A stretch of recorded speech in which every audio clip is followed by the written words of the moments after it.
Look at your skin for a second. Whatever shade it is, it carries a story that began hundreds of thousands of years ago. And here's the strange part. The first Homo sapiens didn't look like a collection of modern skin tones. Our species evolved in Africa under intense ultraviolet radiation, and dark pigmentation was strongly favored because it helped protect the body from the sun. So how did some humans eventually become pale? Why would evolution ever reduce a biological shield that worked so well? The answer isn't beauty, race, or some mysterious genetic switch. It's sunlight. More specifically, it's the amount of ultraviolet radiation reaching your skin.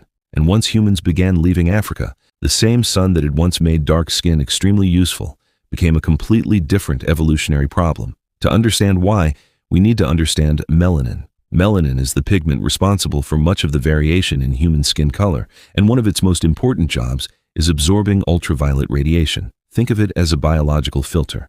When intense UV radiation hits the skin, melanin helps prevent some of that radiation from reaching deeper cells and damaging DNA. It also helps protect folate, a form of vitamin B9 that is essential for reproduction and early development. That mattered enormously in ancient Africa. Humans living near the equator were exposed to powerful sunlight year after year. In that environment, having more melanin could provide a major survival advantage.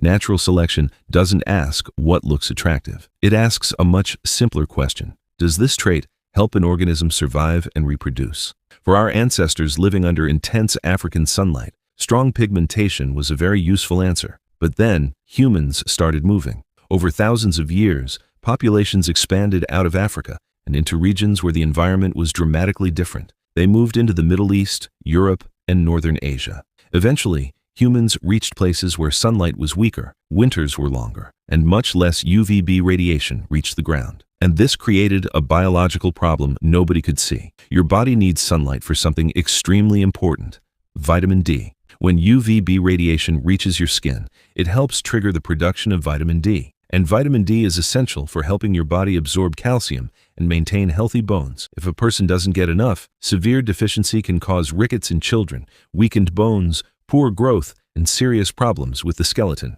Now imagine an ancient population living under the weak sunlight of Northern Europe. Their ancestors had evolved highly pigmented skin to block intense UV radiation. But now, the environment had changed. The problem wasn't too much sunlight.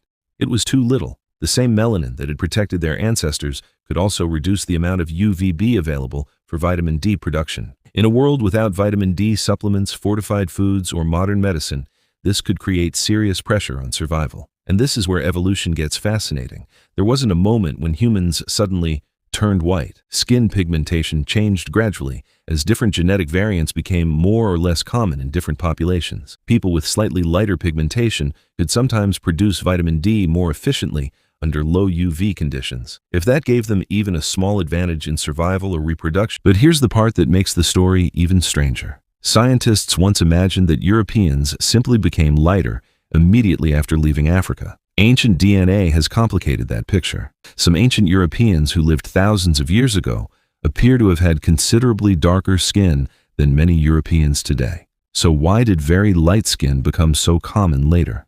One major clue is agriculture. When humans became farmers, their diets changed dramatically. Hunter-gatherers could obtain vitamin D from foods such as fatty fish and certain animal products. Early farming populations often relied much more heavily on grains and other plant foods. That meant dietary vitamin D could become less important as a backup, while sunlight became even more important. In low UV environments, lighter pigmentation could therefore become increasingly advantageous. And because farming created larger, denser populations, genetic changes could spread through populations in ways that were different from the small, scattered groups of earlier hunter-gatherers. But here's something many people completely misunderstand. There is no single dark skin gene and no single white skin gene. Human pigmentation is controlled by many genes working together. These genes influence how much melanin your cells produce, what kinds of melanin they produce, and how that pigment is distributed. And evolution found more than one solution.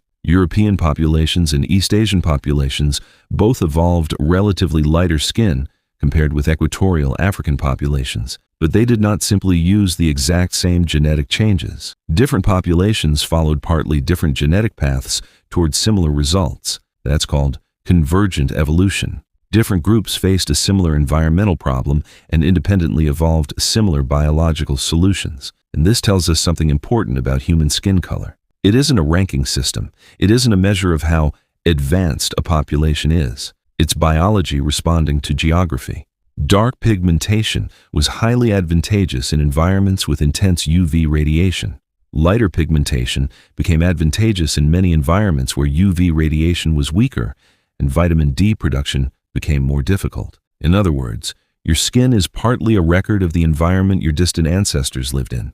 The strange thing is that we tend to look at skin color as if it has always been fixed, but compared with the entire history of our species, many of the pigmentation patterns common today are surprisingly recent. Human evolution didn't stop when civilization began.